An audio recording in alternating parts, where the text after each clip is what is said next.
So you might be trying to figure out how you can use live voicemail on your iPhone running iOS 17.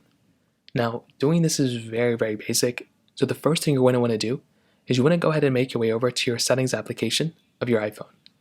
So you want to go and get into settings like this. And what you're going to want to do is you want to go and click on phone. So scroll down on your iPhone settings and you want to go and click on your phone option that comes up right here. Now what you're going to want to do here is you want to scroll down until you see live voicemail. So this is exactly where you want to be. So tap on live voicemail and you're going to come into this panel.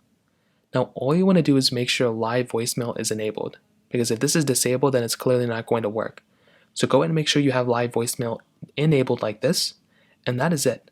Then it will tell you right here, view a transcript of an incoming voicemail in real time and answer the call before it ends. Calling and data rates may apply. So now all you're going to have to do now, it's very basic. When somebody goes ahead and basically calls you, you have the option right now of basically going through, and if you pick up the call, if you hang up the call, then I don't think this really works. But if you let the call go straight to voicemail, you will go ahead and basically see this little prompt come up on your phone screen, which is going to be basically that phone call going through. So now, as you can see, it's just going to show you this specific voicemail right here. And it's going to show you, it's going to be all of that voicemail that's going to show up.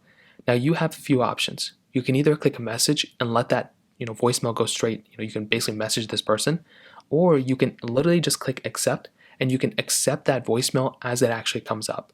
So you can pick up that phone call from them. I think they may get a prompt that you're entering the phone line, and then that's it. You can go ahead and start speaking to them right there, even if they go straight into voicemail. So that is basically how it's done. It's a super cool process. If you have any other thoughts or questions, let me know in the comment section below. Hit the like button, that would mean so much, but definitely hit that subscribe button. More importantly than everything else, I love every single one of you guys. Hopefully I'll catch you guys in the next video. Peace out.